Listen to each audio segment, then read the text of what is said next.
Bienvenidos todos a esta disertación sobre sexología humana, usando como referencia principal el Manual Diagnóstico en Sexología, tercera edición 2012, cuya elaboración es coordinada por el Dr. Fernando Bianco Colmenares de Venezuela, el cual cuenta con el respaldo de instituciones altamente reconocidas en el área de la sexología médica como lo son Federación Latinoamericana de Sociedades de Sexología y Educación Sexual, FLASES, Asociación Mundial de Sexología Médica, AMSM, Academia Internacional de Sexología Médica, AISM.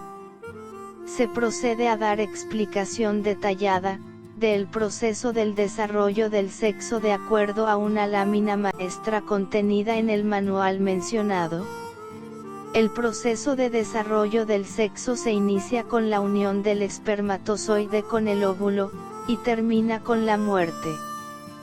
Proceso de desarrollo del sexo es el conjunto de fases sucesivas que conllevan a una serie progresiva de diferencias, de complejidad gradual, en el desarrollo de la condición orgánica del varón o de la hembra y de las expresiones fenotípicas que se observan en el transcurso de la vida, que depende de la conjunción de factores ambientales, biológicos, psicológicos y sociales.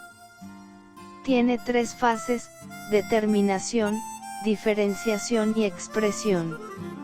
El proceso de desarrollo del sexo. Fase de determinación. Representa el estado inicial del proceso de desarrollo del sexo, que se caracteriza por la unión del espermatozoide con el óvulo, la formación del cigoto, su división, anidación, formación de la gónada indiferenciada y su posterior diferenciación. Dos factores intervienen en la fase de determinación del proceso de desarrollo del sexo, los cuales son: 1. Factor cromosómico. El ser humano posee 23 pares de cromosomas, 22 de ellos son denominados autosomas por ser iguales. El par 23 está constituido de dos maneras XY o XX.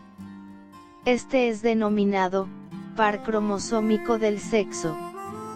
2. Factor genético, constituido por genes, los cuales dirigen el desarrollo de las gónadas indiferenciadas en ovarios y o testículos, iniciando en la segunda semana y termina en la octava semana con la diferenciación gonadal. Cuando la configuración es XX, se desarrollarán ovarios, y cuando la configuración es XY, se desarrollarán testículos. B. Fase de diferenciación. Corresponde al periodo fetal del proceso de desarrollo del sexo. Es el estado intermedio, se inicia posterior a la diferenciación de las gónadas y se caracteriza por los cambios que ocurren en los conductos de Wolfe o Muller, en el tubérculo genital y en el cerebro. Termina en el momento del nacimiento. Su desarrollo depende de factores hormonales, tanto maternos como fetales, y de transcripción. Las células presentes en la gónada testicular son de dos tipos.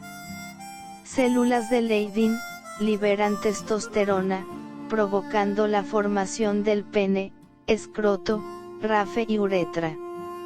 Activará el desarrollo del conducto de Wolfe, formándose el epidídimo, conductos deferentes, vesículas seminales y próstata. Células de Sertoli. Las células presentes en la gónada ovárica secretarán estradiol y progesterona, las cuales actuarán sobre el tubérculo genital provocando la formación del clítoris, labios mayores y menores, el tercio inferior de la vagina y el rafe. Sobre el conducto de Muller, provocando la formación de las trompas de falopio, útero y el tercio superior de la vagina. Fase de expresión.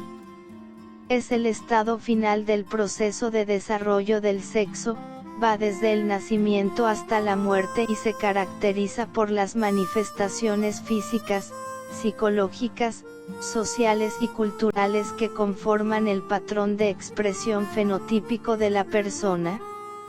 Se inicia el periodo postnatal. El recién nacido es identificado por su entorno social como varón o hembra, niño o niña, ya que es incapaz de hacerlo por sí mismo.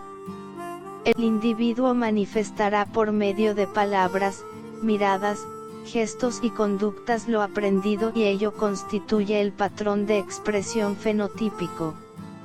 En conclusión, el patrón de expresión fenotípico es el resultado de la capacidad de ordenar la continua interacción entre el ser, como soy, vale decir lo fisiológico, y el deber ser, como debo ser, o sea, lo sociocultural.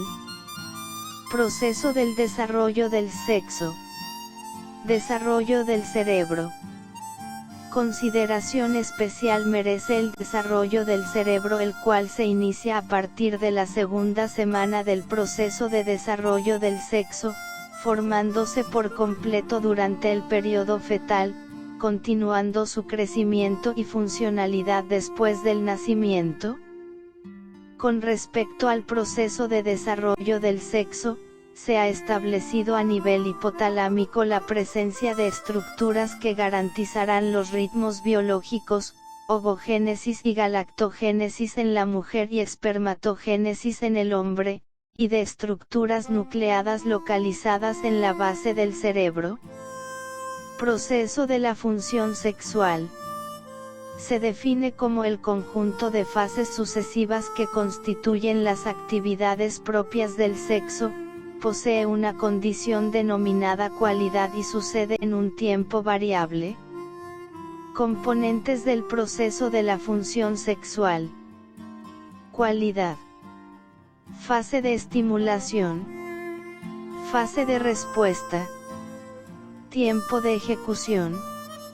Este proceso está presente desde el nacimiento y termina con la muerte, aunque se ha observado actividades propias de la función sexual durante la vida intrauterina. Obsérvese la fotografía del ecosonograma, donde se muestra una erección peneana en un feto de 36 semanas de vida. Proceso de la función sexual. La cualidad. Es una condición natural e innata del individuo, inherente y latente al proceso de la función sexual, que induce a activar, mantener o desactivar, inhibir, actividades propias del sexo. Factores externos o internos, denominados inductores, activan, mantienen o desactivan, inhiben, el proceso de la función sexual. En sentido figurado, la cualidad de la función sexual es como un gran recipiente lleno de líquido donde yacen las dos fases de la función sexual. Esta cualidad del proceso de la función sexual es conocida como deseo sexual, también ha sido denominada libido, necesidad, ganas, estar berriondo, entre otros términos.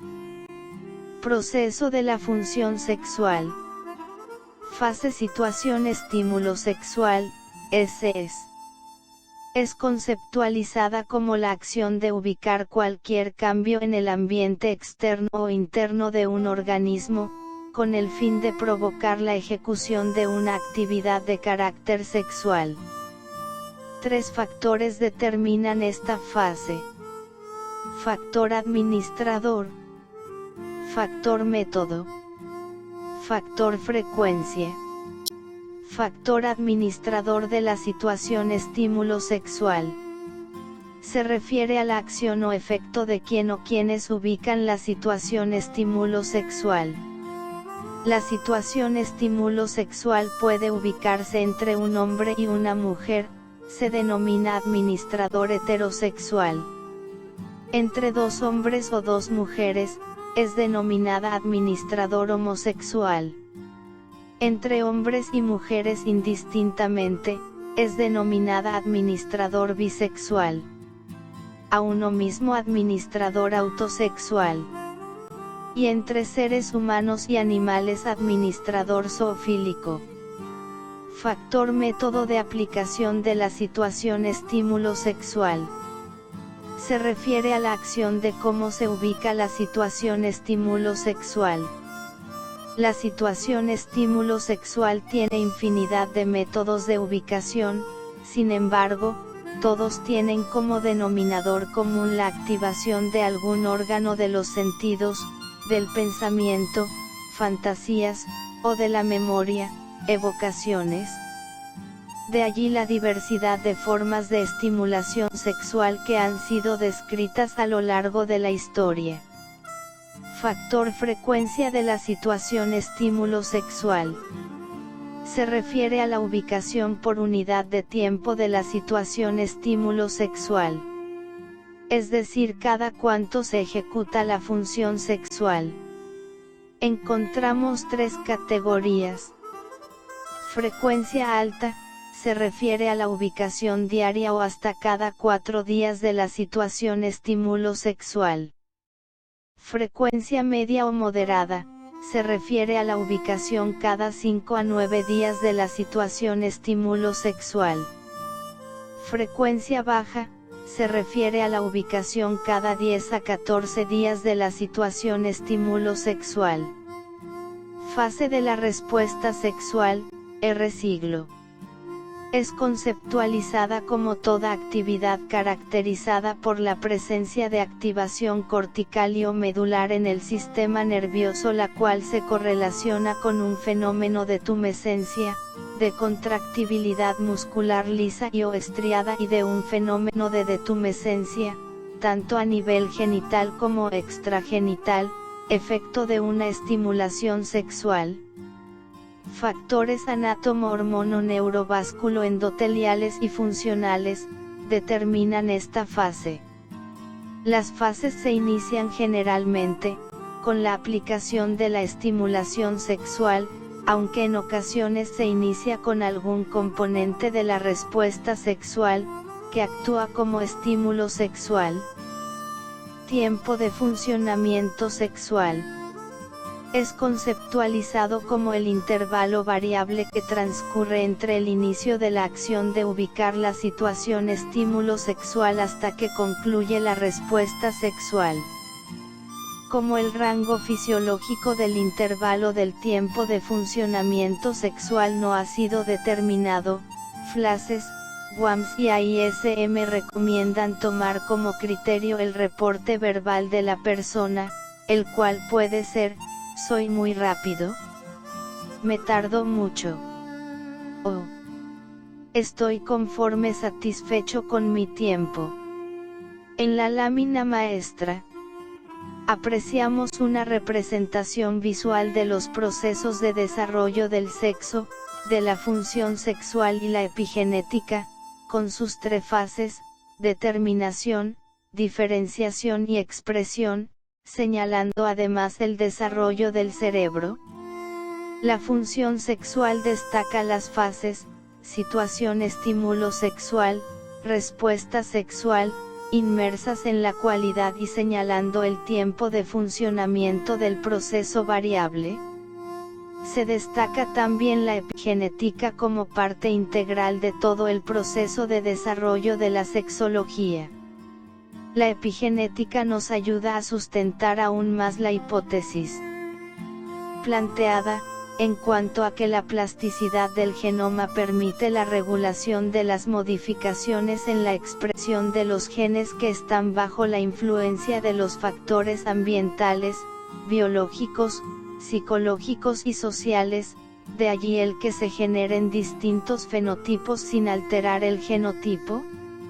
En lo que respecta a la figura que muestra los distintos fenotipos, se destaca que las expresiones fenotípicas, palabras, miradas, gestos y diagonal o conductas, observadas en hombres, mujeres, hombres afeminados, mujeres hombrunas, tomboys, transexuales, stimales, females, ladyboys, gires de la India, hombres no hombres de Brasil, Catoey de Tailandia, Fafafines de Samoa, Visus y Chalalay de Indonesia, Muxes de México, vírgenes juradas de Albania, o cualquier otra variedad, son la comprobación de la existencia de la capacidad de ordenar la continua interacción antes descrita.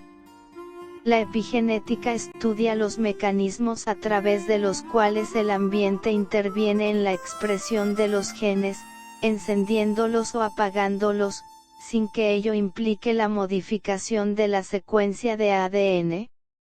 En conclusión, todo individuo posterior al nacimiento tiene la potencialidad de identificarse o no con su morfología, lo cual lo lleva a aceptarse y sentirse bien con su patrón de expresión fenotípica, independientemente de que concuerde o no con su morfología genital y diagonal o con los señalamientos socioculturales del cual es objeto. Gracias a la capacidad de ordenar la continua interacción entre su cuerpo y el entorno.